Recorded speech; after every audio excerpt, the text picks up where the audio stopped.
Hey, welcome back, everybody.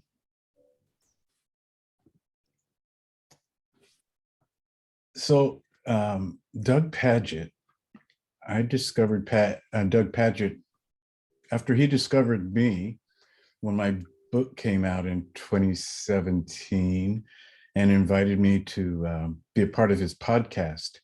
He is a pastor, and for years he led a local congregation in Minneapolis called Solomon's Porch. But he's not doing that because his reach extends beyond anything local.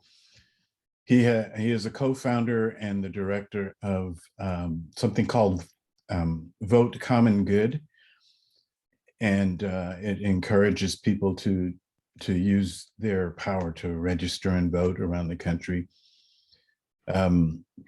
So he's a pastor still, but not just in one city.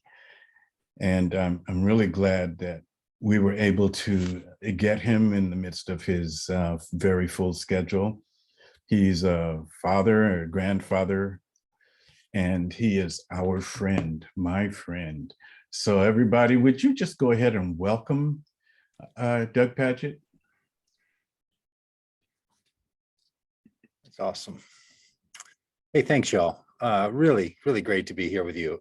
Maybe like all of you, I mean, I'm a big fan of Pastor David, so just really an honor to be part of this. I've been on now all morning, and boy, I'm just, I'm falling in love with this little community. So thank you for letting me be part of it. I do live in Minneapolis, so I feel like I'm a long way from where a lot of you are there in Santa Barbara, but here there's someone from Sacramento and from Los Angeles in our small group and breakout group. And as it told the other group, my son and soon to be daughter-in-law just got engaged 2 weeks ago yesterday in Santa Barbara. And they do one of these, I guess people do like whole engagement parties. Like the engagement itself was a surprise to her and people flew in. So my wife was able to go. I had to go off into some other things, so I couldn't be there, but Santa Barbara's close in our hearts. So it was just very serendipitous to be with you all today. Hey, that I don't know if you all felt so great about that video, the first song, the Miracle song by Molly. I was really captivated by it in the opening, in the first service that we were in. I just thought it was just so great and wonderful. So many good parts to it. And really, David, I appreciate you picking that one because it fits with what I wanted to talk about today. That idea in the song, I looked up the lyrics while it was going on, just after it was done, because I thought it was so great. What good is the sun if it doesn't feed the trees and make the flowers bloom? And that miracles are meant to be of benefit and blessing to all and to people. That's part of the theory of life that I have. As David said, I've been a pastor for a long time. And like a lot of people who are pastors, I've been trying to figure out if I could join in with a group of others to collectively live in the way of Jesus and to live on the path that Jesus calls us to live on. I think Jesus is this great communicator of a way of life and calls us to live in this particular way, and is really a radical in that, and that there's a way of living and being. I got into Christianity myself as a teenager without any background in it at all. I'm one of those people that has a day I can mark. April 1st, 1983. I remember the day, the time, the place. It was Easter time like it is now. And I went to one of these passion plays. It was held at a converted theater in Minneapolis and turned into something called a Jesus People Church. I didn't know what any of this meant about any of this stuff. And I got to that place, watched a story happen on the stage. It captured my imagination as a teenager, captured my life. And for the last 39 years, I think that's 2,048 weeks, I've been trying to figure out how to live on this path, this pathway. And I love the reading we did at the beginning, both this personal and public way, because it seems that that's what's so important, right? If we're going to care about liberation and justice, then that can have no bounds, right? It shouldn't be bound up only in us personally. It needs to be of public good and for all people in all places at all times. but it also needs to be for us, and there's not a lot of communities that I think find this balance as well as you all are articulating, to care about that which is going on personally and that which happens and goes on publicly. And Barbara, I appreciated you picking that prayer of St. Francis. It's such a powerful one, and so many people have found such solace in it. That idea that, may I be someone who doesn't only consider being comforted, but also to comfort, and that refrain, that goes, and not only to be helped, but to be a helper. It's someone used an expression one time that I can't shake out of my head, and I'm glad. It was the phrase of the gift of going first. That sometimes it takes some people to just step out and go first, and to care first, and then to be cared later. And I really, really feel that in there. So that's some of what I want to talk about today, is sort of bringing together that idea of that original song, or that song that we heard at the beginning, this idea of a miracle and this public space and this public way and this kind of inclusive gift of going first for inclusion and justice.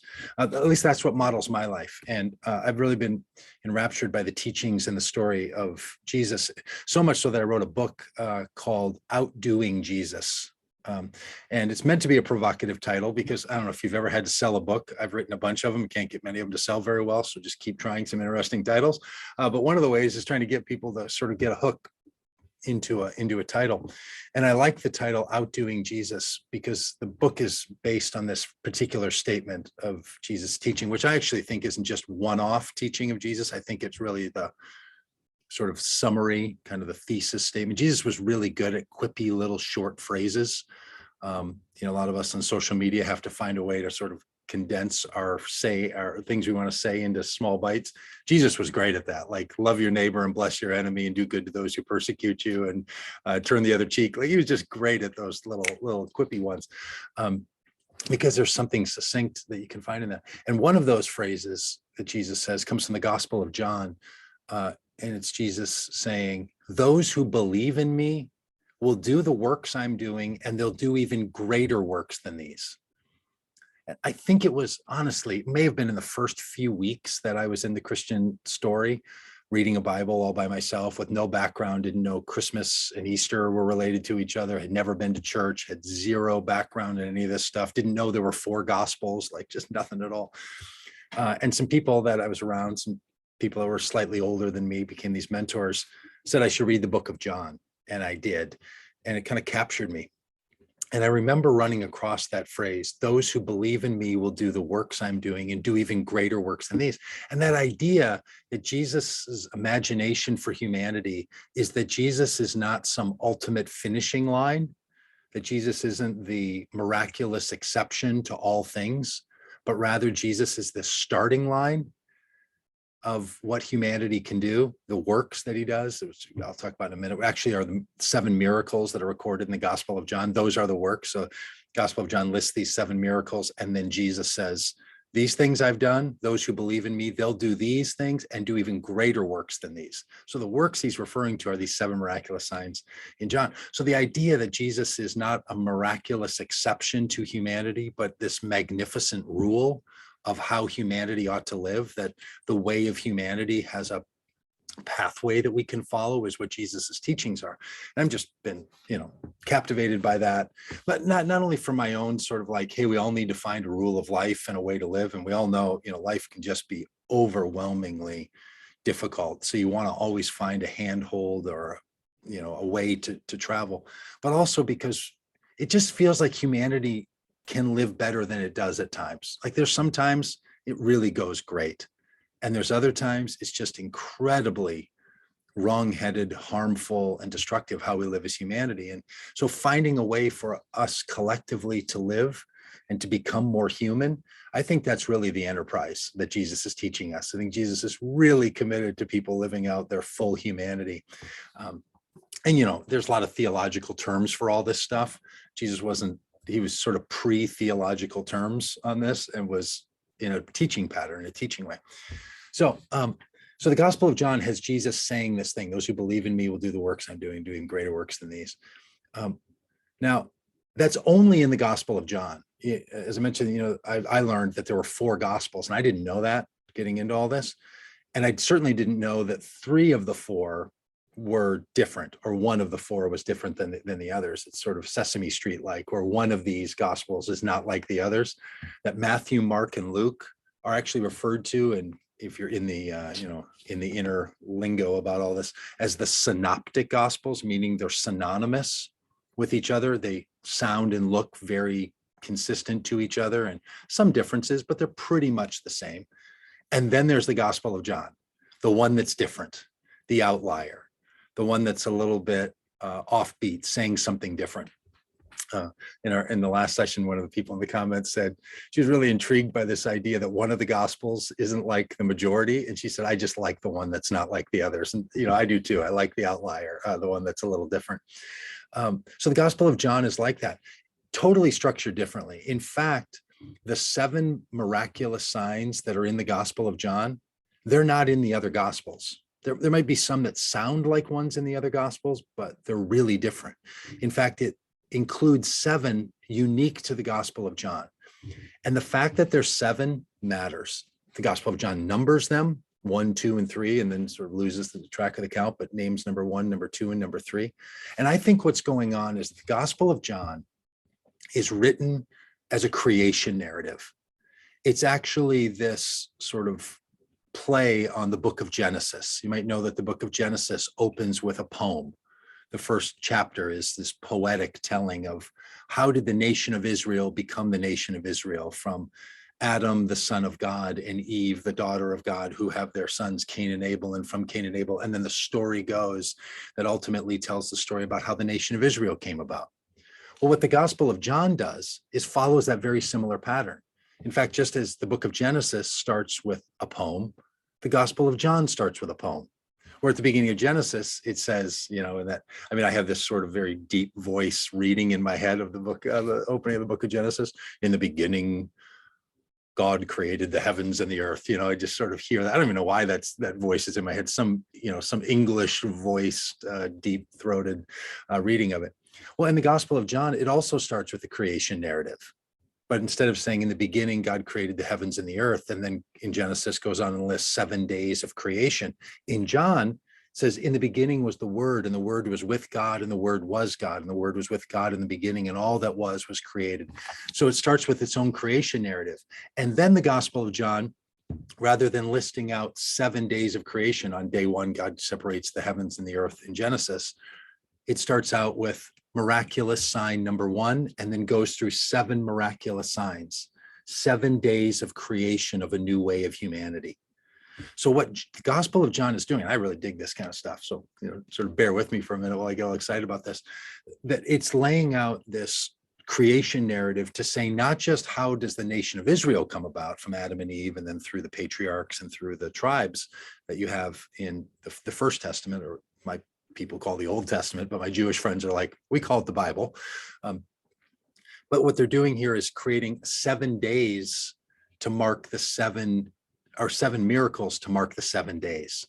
So there's only 7 miracles in the Gospel of John. And at the end of those 7, Jesus says, those who believe in me will do these works and do even greater works than these. And so the 7 are very deliberate. They're singular to the Gospel of John. And they want us to see that the Gospel of John and the teaching of Jesus gives us a way of humanity, how we could be created anew. That, as the book of Genesis says, this is the Son of God, and it follows a patriarchal narrative of husband and wife. The Gospel of John says, and those who are born of God and those who are born of God, not of a husband's decision or of man's will, but born of God. So sort of replacing the patriarchal narrative with the full family of God. So this is what the Gospel of John is doing. And then Jesus, as the big brother of humanity, says, and the work that I'm doing, we should all do. Because Jesus' teaching is that he's not competing with humanity. Jesus is not wanting to be sort of heralded and held up as the one exception, but rather as this way of life. Now, one of the things that I struggled with when I first heard this saying of Jesus, those who believe in me, I made the mistake that a lot of people, I think, make, which was to conflate the word believe with the word belief. Because we sort of tend to do that, at least the world that I'm in tends to, especially the religious world, the Christian world, tends to really be into belief as opposed to believe, and if we're not remembering our Schoolhouse Rock, videos, we might not always think about the difference between a verb, believe, an action word, and belief, a noun, a person, place, or thing. In the Gospel of John, 88 times the gospel uses the word believe.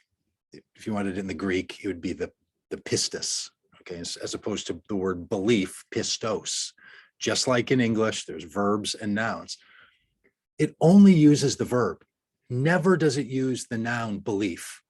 In fact, only 3 books in the whole New Testament never use the word belief. The Gospel of John, and then these 2 letters, 1 John and 2 John. And I don't know if that's just coincidence because I don't even think they're related to each other. But anyway, only the word believe, the verb, is used.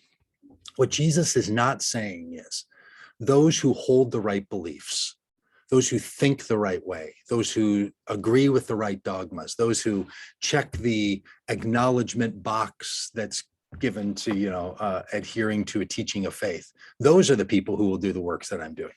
What Jesus is saying is anyone who's doing the work. See, Jesus's statement is actually about the everlasting path of life. The other phrase that he uses all the time is the word life in the Gospel of John, specifically eternal life. And eternal life in the Gospel of John doesn't mean heaven. Now, Jesus may talk about heaven, other places and all that, but eternal life means the eternal, everlasting, never-ending path. What Jesus is describing is those who find themselves living and doing and being on the everlasting path of life will continue to do the works I'm doing, and they'll do even greater works than these. So this is the big radical claim that you see in the Gospel of John, is that we're invited to the everlasting path of life that Jesus is on to do and to outdo the things that Jesus is doing. Now, for a lot of people, they're like, the last thing I want to do is feel some pressure to be better than Jesus, right? Well, that's not what greater than means. When Jesus says the greater works than these, it's more like an artist or a personal trainer, like we heard in the conversation in the first session, or a coach, or a parent or a grandparent, that you want those who follow in your way, those that you instruct, those that you teach. Pastors like Pastor David are like this. They want the people in their life and their community to do and to outdo them. They're not in competition trying to restrict and trying to be the chief leader that no one can ever surpass.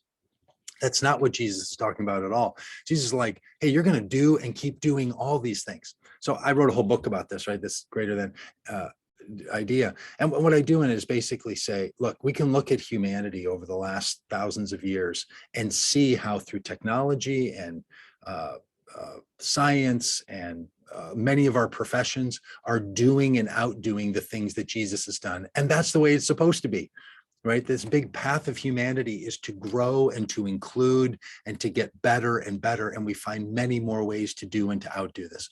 More like an artist who has a protege who is proud that the way of art is being continued, but also being expanded. Because what we really want is not for, there's these 7 miraculous signs in John. They're actually not all that impressive as one-offs. Well, the first one is changing water into wine. Like maybe you've asked yourself, as I did, like, why would the first miracle in the Gospel of John, if there's only 7, be that Jesus saves someone's wedding by turning water into wine? Like, seriously? What's going on there, right? Well, I actually think it's a really important one about the role of celebration and saving face and creating communities that are inclusive where no one lives under shame. Because when he saves the wedding, he saves the family from experiencing shame of having run out of wedding. That's why he's out of wine. That's why his mom says, you got to do something about this, because it actually matters. That celebration and removing shame, or as the reading we did, to remove, our shame and disgrace for a crown of beauty from ashes, this sort of idea. So that's the first one. The second one is that a young boy with a fever is saved from a distance. This is the one where the man comes and says, my son is going to die. Maybe you know that story, and you should come with me and heal my son. And Jesus is like, your son's going to live. And the man goes back, and his servants come, and he's a Roman soldier, so he's got servants. The Roman servants come and tell him that his boy's fever broke, and it was at the very time when Jesus had said that, right? And the man's like, what is going on? Well, that's a great story. And we want, for God not to be held in boxes where Jesus has to be in a place for someone to be healed. What good is a story like that if it's so bound up in time and place? But also healing just one boy of one fever, it's great for that family. But what's even better is if we can stop kids from ever getting fevers in the first place. So to tell the stories of how we are keeping that from happening, it's one of the things I get super excited about in this writing this book, is to talk about how we've moved the average age of death in the world that was not above 40 years old in any country in 1890, the average life expectancy. And now it's above 60 in every country in the world. In some places, it's nearly 80 years old. And the reason for that is not just that adults are living longer. It's that children are not dying. And the primary thing that kills children is fevers. And turns out the thing that has made the change since 1890 has not been our medicines that we give to kids once they get a fever. It's been preventing them from getting fevers in the first place, primarily through sanitation. Like being able to move poop and pee away from where people live has saved children's lives. Well, this is one of the examples of these greater than experiences that you're like, that is a way we can include all of this in the way of humanity.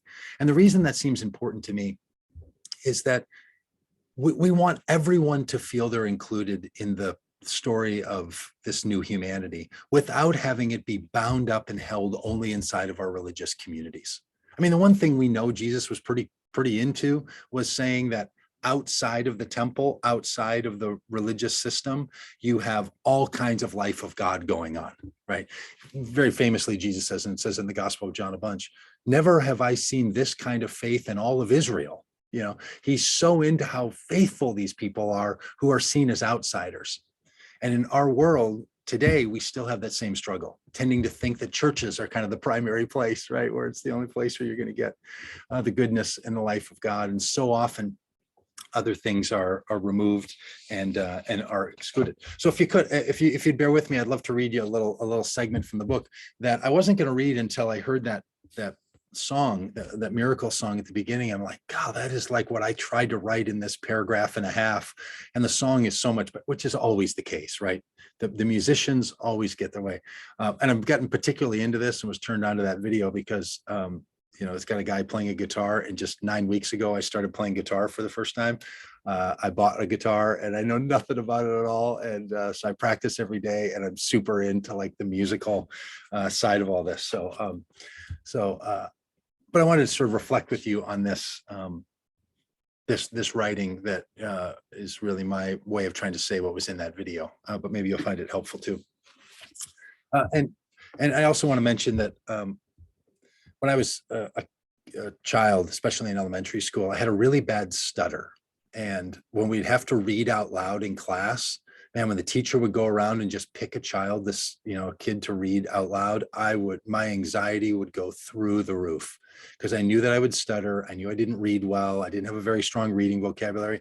I grew up in a family, we didn't have books really in my house. Like we just didn't do that. I watched a lot of TV, still do, but we didn't read a lot. And so I was always super intimidated by books and for reading out loud.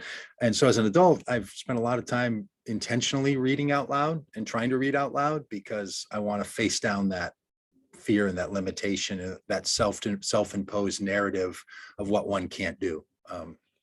So if other people also have felt that, that sometimes reading out loud can be something hard for them, I'm with you. So I think it's kind of ironic that, now I'm a writer and a preacher, and those were things that as a kid, I didn't, I was totally terrified of doing. So anyway, all right. So here's this little, this little bit. I'm actually going to read you one section longer too than the other one, because I think this is good too. I read the miraculous signs of Jesus's wonderfully audacious call for humanity to do and even outdo his work, to be an ever expanding benefit and blessing to all the world. They serve as a living framework, leading us beyond tribal distinctions that pit one group against the other. They lay out a way of life that implores us to leave behind the fearful scarcity thinking that frees us from oppressive systems, that brings an end to the fiction that the most powerful are those with the ability to control and to kill. See, Jesus was a revolutionary, invested in seeing humanity live up to its best, highest, most fulfilled, and God-infused potential. This empowering way of seeing the teachings of Jesus has significant impact on the shape of the communities and the religion that form around his life and teachings. If our faith calls us to create settings through which all people are invited to do even greater things than Jesus did, then it removes much of the competition and division between the sacred and the secular, the faithful and the not so faithful, the science-minded and the techno-skeptic. We become able to see all acts of goodness, all technological advances and medical breakthroughs and psychological discoveries and treatments as part of the same trajectory of healing, including, sharing, and resurrecting that Jesus was authorizing. Jesus is calling us to drop our self-imposed limits and to follow the path that he was on, or to drink of the cup that he drank from, to believe in God and to believe in him, to be the salt of the earth and the light of the world, to take up our cross and follow him, all of those phrases. When we see Jesus as the spark that started a fire warming the hearts of all people to demonstrate goodness, love, and inclusion, we begin to understand that the Christian notion of incarnation is not a miraculous exception, but is this magnificent rule that God is in us and working through us at all times and in all places. So that's what I wanted to encourage us with and to share, and to also say, you know, I come from the evangelical tradition. It was evangelicals who loved me and cared for me when I first got into Christian faith. So that's my adoptive faith family that has held me so close. And there's something about people feeling that if you're too progressive or too inclusive or too open-handed, that somehow you're not evangelical or something, you know, or you don't care about the Bible. And I'll tell you, I mean, I think the reason I am inclusive and open-handed is because of the teachings of Jesus. Like in some ways, it might be easier to just live in your own tribal distinction and to pit one group against the other and to try to use power to dominate. I mean, there's something simple and attractive about that, and a lot of people do it, and the systems are set up for that. But then there's this other way that calls you to never leave anyone out behind. I mean, whether you're thinking of the parables of the Good Shepherd or the lost coin or the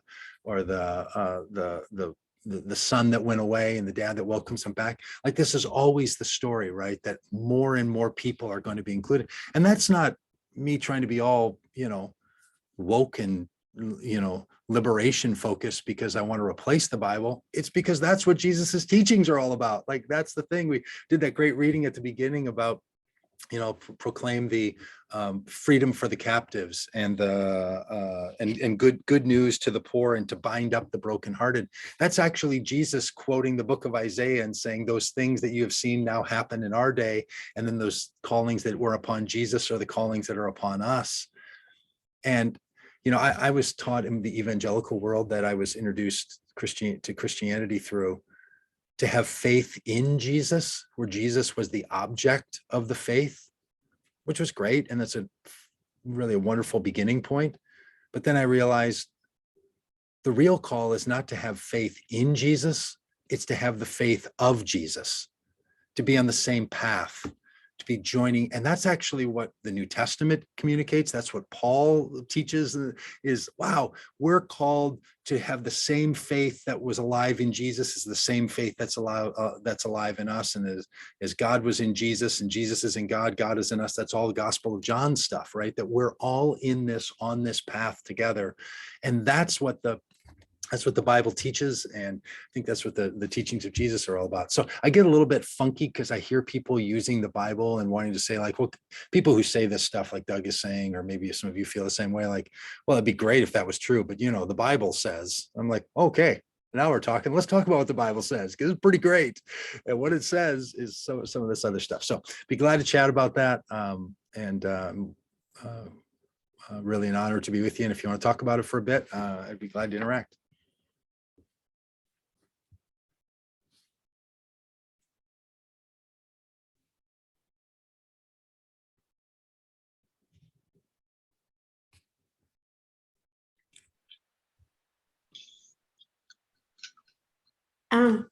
Good morning. I have actually, there was so much in what you just said that hits home, I think, with all of us. What I think it was Pastor Moore had mentioned probably a few months ago was not to believe in Jesus, but believe in what Jesus believes in, and that sort of thing. So that went right along with where we're headed in this world, in this group. And so I'm so grateful to hear all this.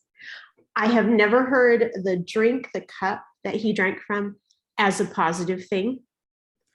That was mind-blowing for me. I love that. It's like, yeah, I'm going to drink the cup because I'm going to do all the wonderful things that Jesus did for people because I believe in the things that he believes in. So that was fabulous.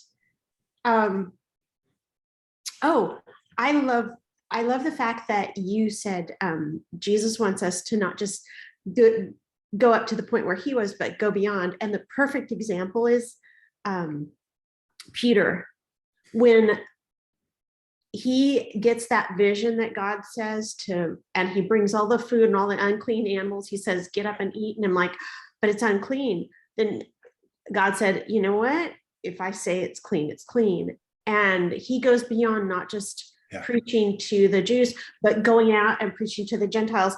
And that's an example of how he wants us to take what's there and go beyond and take it, because I believe that Jesus did up to the point he did, because that's what we were ready to hear at that point in time. That's what people were ready to hear about. And so we can mash on that a bit. And now Peter takes it further, and then Paul takes it even further. There is neither male nor female, but we are all one. So thank you so much. That just, I have more, but I better shut up because otherwise I'll take everybody's time. Well, Lisa, thank you for that. Yeah, that echoes where some of my thinking has always gone on this. Like one of the things that struck me when I first read the Bible, I'm like, because you had sort of alluded to this story that in the book of Acts, which is the things that the followers of Jesus do, specifically the apostles and then other followers do. So it's kind of a fifth gospel in some way, right? And so the work they do, that Peter goes to that very temple area that was the same temple that Jesus was around, and he heals a man. You remember the beggar that's sitting out in front, and he says, I don't, money and gold I don't have you, because the man was asking for money as he should. He says, but this I do have, in the name of Jesus, get up and walk, that thing. I remember thinking, why did Jesus leave people behind that weren't healed? If the idea is here's the miraculous healer of God and he's the great exception to all of humanity, you think you wouldn't leave a guy just right there so that 40 days later they're still having to do it, unless that's the very point, right? That the point was not that Jesus was just out righting all wrongs, but rather calling all of us to the act of doing this. And then the story starts to go. I remember someone saying, it might have been in seminary, where they said, it's by all indication, Jesus probably didn't leave a 100-mile radius of where he was born as an adult. Didn't get very far. But then the story goes and goes and goes. So all the way through, you see this like expanding narrative, which is the heart of Paul's preaching. It's that the very faith that drove Jesus now compels us, that it's really wonderful, as opposed to, hey, Jesus did something right, let's make sure we don't get it wrong and not screw it up, which I get that too. I mean, a lot of us feel that way about things. You can feel a lot of pressure to not ruin something precious. But I think that's like a stage of faith, where like you hold it really close at first until you're willing to realize that by trying to protect it, you're doing nothing even close to protecting it, So thank you for your thoughts.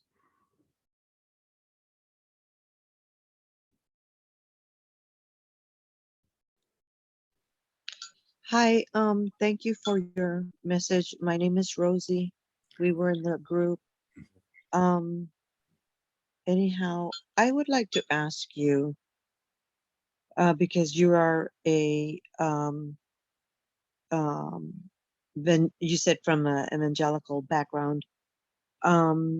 So like how long did it take you to come to terms with you know, the reality of, you know, the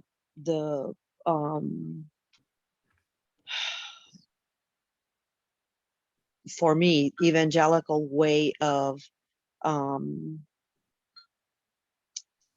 organized, you know, religion in defining, or what has been defined Yeah. as, who Jesus, you know, is.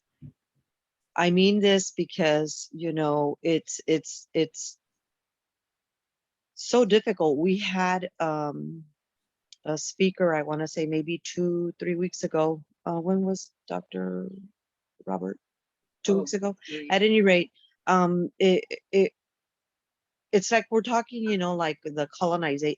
Referring to the colonization of religion. That's what I'm referring to. And how it's so ingrained, right? So ingrained, so white male centered, Yeah. and really hateful. That's not Jesus to me, Yeah. you know? So like, how did you break those barriers? Yeah, I mean, firstly, thank you for that. And Rosie, I know in our group, we shared, you know, your loss of your husband 110 days ago. So thanks for being present here. Yeah, look, first of all, I think that those kinds of prejudices that are inside the tradition that I was adopted into, I feel like you have to deal with those more like, with the analogy of oral hygiene, like needing to brush your teeth and floss on a regular basis, as opposed to like having your tonsils taken out, where you say, well, at one point I had my tonsils taken out, so they're now gone. Like those biases, they come back over and over, and we have to stay attentive to them and work on them and remove them when they show up, and let people say to us, hey, you got something in your teeth and you probably need to go get that out. Like it's ongoing work, because it's so pervasive. And lots of things Jesus says in the Bible says about that kind of thing, right? That it just keeps showing up. And you have to have a way of dealing with it. Like you can't just rip it up by the roots. You know, that whole thing about the wheat and the tares, that everybody's like, I have no idea what Jesus is talking about there. I think it's this. I think he's saying you got to tend to that on a regular basis and not think you can just uproot it and be done with it. So those biases, you know, in my world of the United States and 20th and 21st century Christian religion, white males are tended are often seen as the norm, and anything else is diverse, right? And we use diverse like we do in our world. You just think, well, diverse from what? Oh, what you mean is diverse from white males, right? So we have this kind of built-in thing that we're all, and I'm a white male, so I get all this like benefit and stuff that you don't even know you're getting, right? It's just like automatic doors opening, and you didn't know that, you know, there was a system to automatically open that door when other people, the door stays bolted shut. So it's really hard to keep up on it and to know. I think because I wasn't raised in evangelical Christianity, I got into it as a young adult. I don't ever feel like I'm insulting my grandparents by not holding to what they say, you know, so just a little more distance, like it doesn't strike quite as family close. I remember literally the first minutes I was into Christianity. So I'm at this Passion play, which is like the last week of Jesus's life at Easter time. And I'm watching the story. I have no idea what's happening, what's going next. All I know is the idea that God is on the side of the oppressed, and that the political and religious systems are working against the one who's on the side of the oppressed in Jesus. That was a story I could connect with and wanted to connect with and wanted to live into. And then Jesus says, while being executed unjustly, forgive them, for they don't know what they're doing. I thought that was the culmination. And then that Jesus is the one that gets life at the end of it is like, okay, now we're into a story that even to my little 16-year-old, 17-year-old brain was like, that's a better story. So we go back, they do an altar call. I didn't know what an altar call was. They just said, if you're into this and you want to talk to somebody, come on down. So I went down. I'm like, yeah, I'm into this. How do you find out more about this story? Like, this is all brand new to me and seems really great. We end up in the back room behind the stage, sitting in little circles, and they hand out little booklets. And the little booklets are starting to explain this story. And in the booklet, we get to about the 4th page, and there's this drawing of a canyon, and there's God on one side of the canyon and then humanity on the other side of the canyon. I don't know if you all have ever seen this little thing, you know, and then there's like this gap in there. And I remember feeling and saying out loud, that's not the story that they told out on that stage. Out on that stage, it was the story of God with people and with the oppressed, not this separation. And I remember saying to the person next to me, like, did these people see that story out there too? Like, so immediately I felt this thing that I feel to this very day, that our descriptions of what the story is sometimes are almost the opposite of it. And because I didn't have any allegiance to this, I'm just like, that's not this booklet's version. That's not the story. There's another story. It fits my temperament and lots of other things too, to sort of be a positivist contrarian about stuff like that. But that's so I feel a bit of like, hey, I can push against some of this. And then also, you know, I've spent a lot of time around these stories in the Bible and the teaching, and I'm like, it is just absolutely clear that inclusion and celebration and empathy and empowerment and abundance, those are the gospel. That's what's in the gospels. Now, people tell a whole other story. They do it all the time. They're very vocal. I've often wondered, and I wonder why I don't do this, but you know, I see street preachers standing on street corners with signs yelling at people that God's against you and God's opposed to you and you're an enemy of God and you have to repent. Like, how come there aren't people standing out there saying you're the beloved child of God living out the greater than Jesus life and there's nothing you can do about it and you can run, but you don't need to because there's nowhere to hide, and the embrace of God is consistent and finds you everywhere and wants to welcome you in with open arms? Like, how come we're not out telling that story? Well, how come we let the people who tell another one be so loud? There's a great line in that song we heard, you know, the first Miracle song, that says, what's the point of your beautiful voice if you don't sing your song? You know, a lot of us go through our religious lives feeling like we should keep our mute button on. And I think we just need to take our mute buttons off and say more of this, partly because, you know, like, as it turns out, there's a creation story in the Gospel of John that calls us to a whole new way of humanity. It's actually pretty great.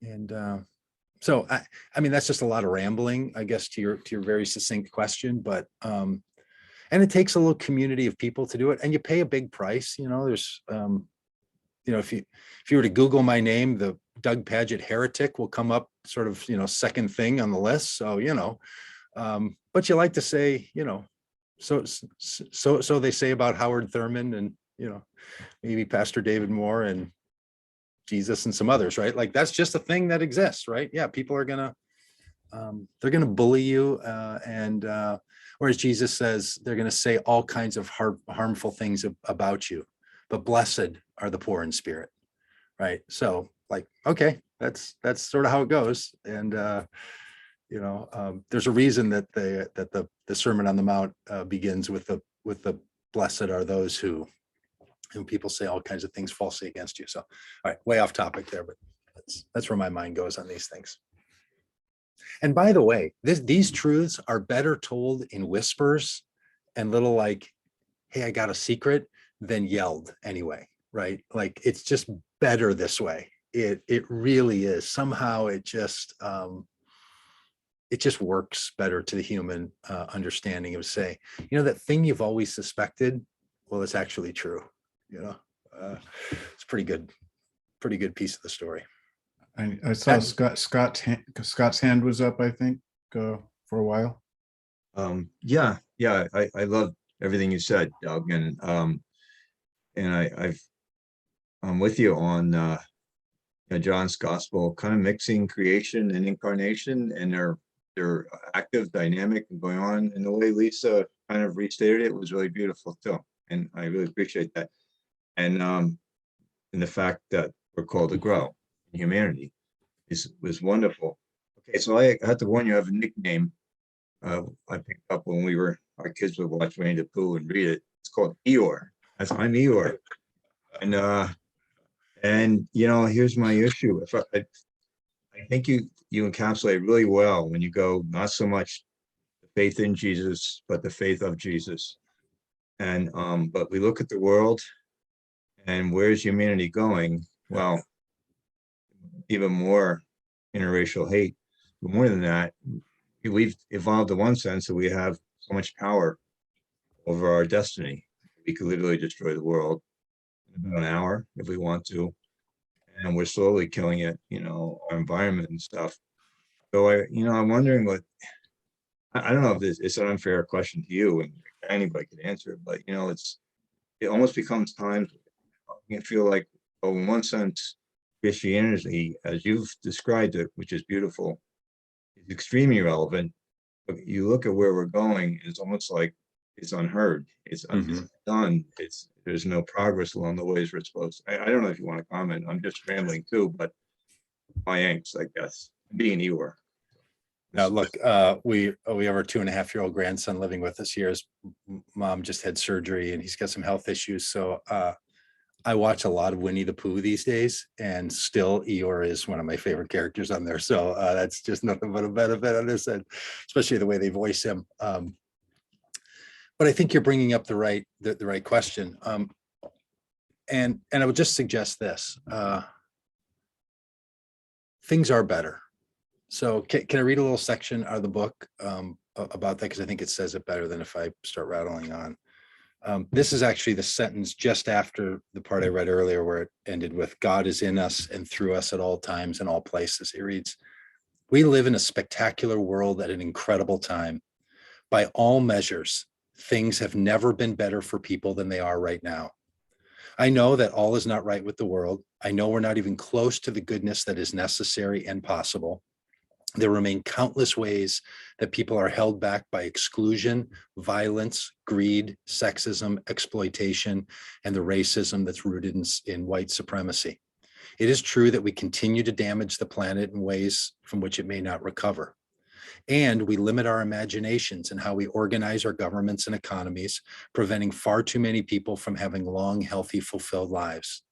Yes, we are still figuring out how to leave harmful and depressing narratives behind and embrace reconciliation, inclusion, nonviolence, generosity, equality, and sustainability. But it remains true that there is less starvation, more education, fewer people living in poverty, fewer people enslaved by others, more people working, fewer wars and military conflicts, and more people deciding their own personal and national fates than at any other time in human history. And all of this is happening amid a growing world population. We are on the verge of seeing even greater advances in every area of human life. I can't wait to introduce you to the people who are making incredible strides in science, technology, philanthropy, structural design, and these people are bringing about changes in their fields that promote human flourishing and affect spiritual well-being, or the agenda of God that Jesus is calling us to. In this book, you'll meet ordinary people who have lived into the greater than promise and are fulfilling it. So I hear you that there's one sense that we can say, hey, stuff is shitty as, ever. But when you really look at where humanity is and where we are and how we're living, the greater than argument of Jesus that humanity will live in more peaceful ways, we are moving that way. Now, I think it's often like a top that's spinning, that any point on the top, even if the top is moving this direction, it feels like it's spinning backward, that there are moments where feels like we're receding, but it is still advancing. And this is one of the real arguments. Now, people like me who are the positivists, almost Pollyannish sort of, pick your statistics, always need the Eeyores in the group, right? Tigger needs an Eeyore. Without that, Christopher Robin's got a bad collection, right? So we can't keep out those other voices. And at the same time, if we just keep saying to each other, and yet, and yet, and yet, like telling the whole story is actually quite amazing. One of the things for some of us in the religion world is we just have to start looking outside of our religious bounds, because the Jesus narrative was never meant to be held inside of religion in the first place, right? Religion is designed to give us eyes to see and ears to hear what the Spirit is doing in the world, wherever it is happening. That's why I really love this thing out of Paul that comes out of, I think Paul wrote, out of the book of Philippians. Whatever is good, whatever is true, whatever is right, think about these things. Is what I call a theology of whateverism. Like wherever, whatever, however, count those things in the column of that which is good and that which is right. And then let those good things compel us to shine the same light on those things that are not there and put them in contrast to each other and root out those things that are harmful and destructive. But this is real ongoing practice for humanity. And it doesn't come easily at all. Remembering that the book of Genesis starts with Son of God having two sons, one of whom kills the other one. So there was a 50%, murder rate among the first children of God. We're not there any longer, right? So we're supposed to see a story of expansion and of growth and of inclusion, as opposed to of, religion causing a binary, hateful brother turning against brother. Nice, beautifully said. Christopher Robin, you saw me coming. You. That's right. Hey, thank you, Doug, and everybody. I noticed while you were talking, Doug, that I saw my own image and I kept seeing a smile. And I feel like anything but smiling today. I mean, I just feel pretty awful. So something you're doing to me that I appreciate and I welcome. We're going to do that very positive thing with the bread in the cup at this time. So everybody, let's do this. Let's honor the one who revealed to us and continues to reveal to us this never-ending path. May we see the invisible, unmeasurable parameters of this path. And all of the people are on it that we haven't even seen yet. We haven't met, but we're enjoying them at some point. Just as we are enjoying one another in Jesus Collective. So we recognize you, Jesus. We shout out to you. Props to you, Jesus, the body and the blood. Amen.